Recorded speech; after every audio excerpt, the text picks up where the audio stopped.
Are you curious about hypnosis, but still not completely understanding how it works? Well, let's talk about the theory of mind. Now, this theory is commonly used amongst hypnotherapists to help clients understand how the different areas within our brain are working together to create a hypnotic state. So, let's review the four main parts. First, we have the primitive mind. Now, the primitive mind is located at the very bottom section of our brain. It's small, but it's powerful. Now, this is where our innate survival responses live. So that might be fight, flight, fawn, or freeze. We are all born with this part of the brain fully active and developed to help us survive from the outside world. Interesting enough, while we're born with these instinctual responses, we are not born with fear. Fear is something that we learn through experiences over time. Next, we have the subconscious mind.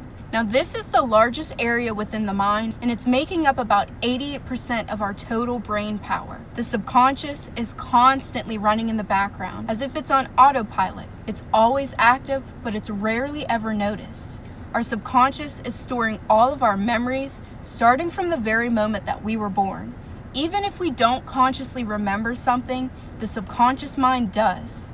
And it uses those stored experiences to shape our beliefs, behaviors, thoughts, emotions, and gut instincts. The subconscious does not judge things as good or bad like we usually do. Instead, it's gravitating towards what feels familiar and comfortable, even if those patterns are no longer serving us. And this is why people can stay stuck in habits or reactions that seem illogical or outdated, because the subconscious is always repeating what it already knows. At number 3, we have the conscious mind. The conscious mind is sitting at the very top of our brain, and it's making up the remaining 12% of our total brain power. This is the area that we're using most commonly on a daily basis. It's responsible for our logic, willpower, decision-making, and critical thinking skills.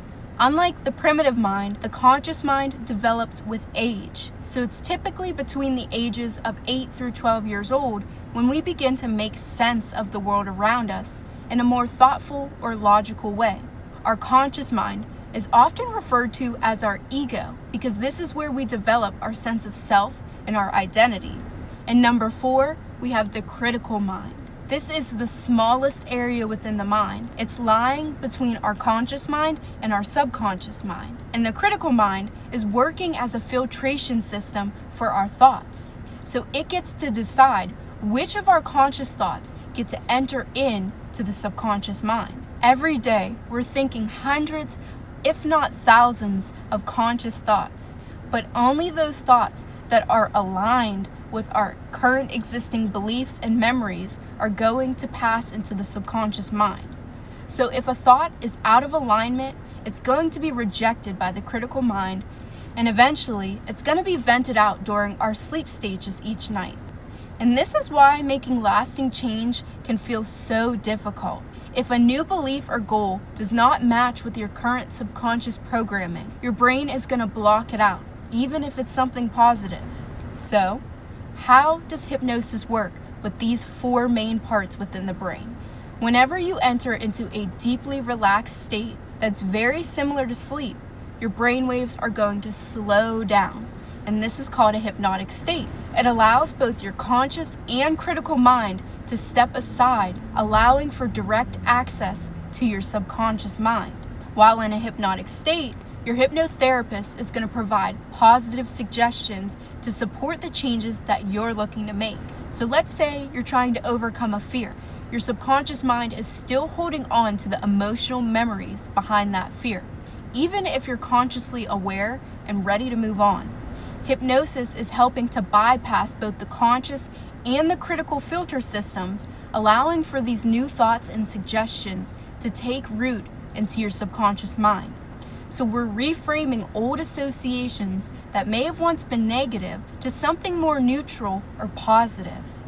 And this is how the mind begins to reprogram itself. It's changing the way we once reacted to people, places, or situations that once triggered fear or discomfort, allowing for these new changes to stick.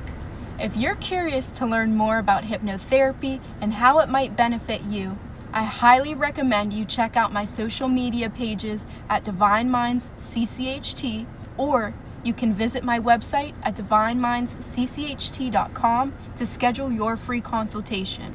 Let's put the fear aside and begin to make those lasting changes.